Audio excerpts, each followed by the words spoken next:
모모입니다. 네, 오늘은 정신건강 전문 요원과 정신건강 간호사 2급에 대해서 이야기를 해볼까 해요. 네, 정신건강 전문 요원에 대해서 조금 더 설명을 드리자면, 먼저는 간호사, 두 번째로는 사회복지사, 세 번째로는 임상심리사. 이 세 가지 직종이 정신건강 전문 요원을 할 수 있는 직종이에요. 이제 저는 그 중에서도 간호사로 저는 전문 요원을 하고 있고, 그래서 저는 정신건강 전문 요원이면서 정신건강 간호사인 사람이 되겠습니다. 네, 정신건강 전문 요원이 되려면 어떻게 해야 할까요? 네, 제일 중요한 것은 수련을 받아야 합니다. 그래서 저희가 그 수련을 정신건강 전문요원 수련이라고 불리고 있어요. 이거는 전국에 있는 정신의료기관에서 수련을 실시하고 있고요. 모든 병원에서 실시하는 거는 아니라서 홈페이지를 통해서 대부분 수련을 언제 하는지 일정을 꼭 확인하셔야 합니다. 그리고 대표적으로는 이제 서울에 있는 이제 국립정신건강센터에서 보통 수련을 이제 실시하고 있고요. 그리고 전국에 있는 국립 춘천, 나주, 부곡, 공주 병원에서는 수련을 실시하고 있습니다. 그리고 제가 모든 병원은 잘 알고 있지는 않지만 약 간호 영역에서는 20명 정도의 수련생을 배출하고 있습니다.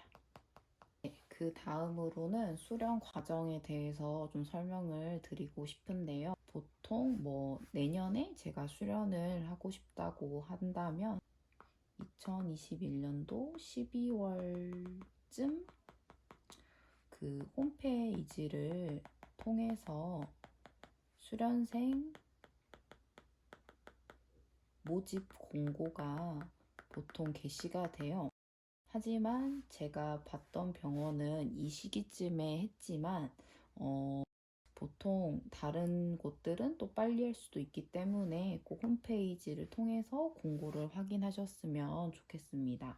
그리고 이렇게 12월쯤에 이제 공고가 나고 그 다음에 서류를 제출을 하게 되면 그 다음에 서류 합격이 되었는지 먼저 안내를 해주시고요. 그 다음에는 저는 면접을 봤어요. 면접을 보고 최종 합격을 하였습니다. 제가 봤던 병원에서는 서류만 있었고 면접만 있었던 거예요.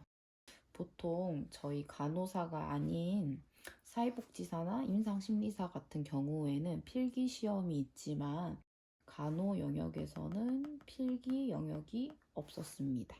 19년도 수련을 받았던 사람인데 저 때는 그랬던 걸로 알고 있습니다. 그리고 나서 이제 합격이 되면 이제 내년인 2022년도 3월부터 수련이 시작되어서 23년도 2월까지 1년의 과정을 시작하게 됩니다. 저는 실습까지 해서 약 12월까지 실습을 마무리했고 이 이후에 이 중간에 필기 시험을 최종적으로 합격하면서 이 수련을 마무리했었던 것 같아요. 그리고 보통 2월에 졸업식을 이제 졸업식으로 마무리를 했는데 요즘에는 코로나 때문에 조금 상황이 변동되고 있는 걸로 알고 있습니다. 그리고 조금 더 자세히 설명을 드리자면 총 이론 교육 시간이 150시간을 수료해야 하고 실습 그리고 임상 수련을 총 830시간을 수료해야 합니다. 그리고 마지막으로 수련 기간 동안에는 학술 활동을 하게 되는데요. 학술 활동으로 20시간을 총 수료해야 합니다. 그래서 이거를 다 종합을 해보면 총 1000시간이 나옵니다. 그래서 이 1000시간이라는 시간 마무리하게 되면 최종적으로 필기 시험에 합격하셔야 전문 요원으로 이제 자격이 임명되는 그런 과정입니다. 취업을 어떤 방향으로 하는지 잠깐 설명을 드리면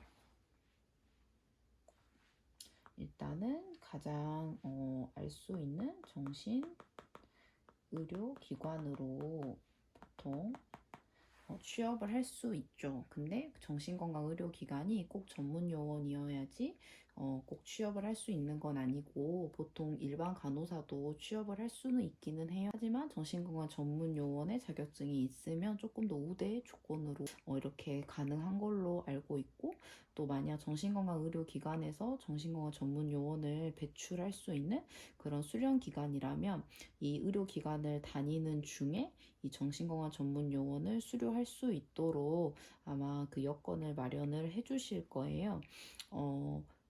조금 더 설명을 드리자면 병원을 다니면서도 정신건강 전문 요원을 수련을 할 수 있어요. 꼭 병원을 그만두고 전문 요원을 수료해야 하는 거는 아니고 대부분 그 간호사 선생님들은 대부분 전문 요원과 이제 병원을 병행하면서 전문 요원 교육 과정을 밟을 수 있습니다. 네, 저는 이론 교육을 들을 때 주 2회 병원에 가서 이제 교육을 듣게 되는 거라서 만약 병원을 다니고 있으면 그 병동에서 스케줄을 좀 조정해서 이 이론 교육을 들을 수 있는 환경만 된다면 이 전문 요원 수료와 이제 병원을 병행할 수 있죠. 하지만 만약 내가 쉬는 날에 이 이론 교육을 다 듣는다고 생각을 하시면 거의 일을 하는 것과 교육을 듣는 것만으로도 일주일이 굉장히 바빠진다는 사실입니다. 조금 다시 우리가 이야기를 돌아가자면 만약 간호사라고 하신다면은 정신건강